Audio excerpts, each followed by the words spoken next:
Communist party মুক্তিযুদ্ধের পক্ষের একটা পার্টি।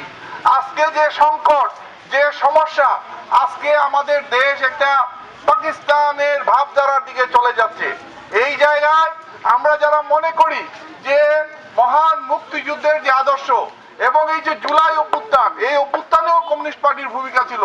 আমরা দেখেছি বাংলাদেশ আমরা স্বাধীন করলাম, বাংলাদেশ স্বাধীন করার সময় মহান মুক্তিযুদ্ধের বাণী ছিল এই দেশ শোষণ মুক্ত হবে, কৃষক তার ফসলের লাভজনক দাম পাবে, শ্রমিক তার ন্যায্য মজুরি পাবে।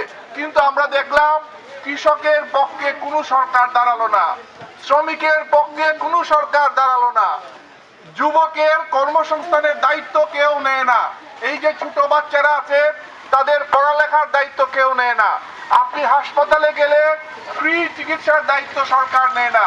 কিন্তু আমরা মুক্তিযুদ্ধ করেছিলাম একটা স্বাধীন দেশের জন্য।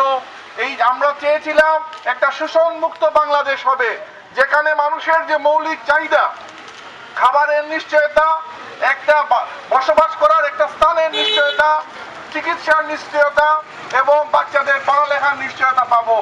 আমরা আশা করেছিলাম প্রত্যেকের একটা কাজের নিশ্চয়তা হবে।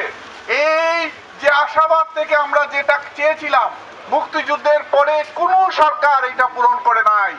বিভিন্ন সরকার ক্ষমতায় ছিল, অনেক আশ্বাস দিয়েছেন তারা, কিন্তু মানুষের এই 5টা মৌলিক অধিকারের চাহিদা কেউ পূরণ করেন নাই। এর বাহিরে তারা যেটা করেছেন, গণতন্ত্রের নামে গণতন্ত্র হত্যা করেছেন। প্রত্যেকটা সরকার যাদের অধীনেই নির্বাচন হয়েছে তারা কারচুপির মাধ্যমে বারবার ক্ষমতায় থাকতে চেয়েছেন। এই ধরনের একটা পরিস্থিতিতে যখন এরশাদ স্বৈরাচারী সরকার আমাদের দেশে জুড়ে ক্ষমতায় ছিল, সামরিক বাহিনীর সমর্থন নিয়ে আমরা আন্দোলন করেছিলাম 90-এ, এরশাদ বাধ্য হয়েছিল পদত্যাগ করতে। কিন্তু গণতন্ত্র ফিরে আসলেও এটা চিরস্থায়ী হয় নাই। এরপরেও যে সরকার এসেছে গণতন্ত্রকে জবাই করে হত্যা করেছে। আমরা এই 24-এর আন্দোলনেও দেখেছি, এর আগে 3টা নির্বাচনে জনগণ ভোট দিতে পারে নাই। আমরা এখন আশা করতেছি আগামী 12 তারিখের যে নির্বাচন, সেই নির্বাচনে যাতে জনগণ অন্তত পক্ষে তার ভোটটা দিতে পারে।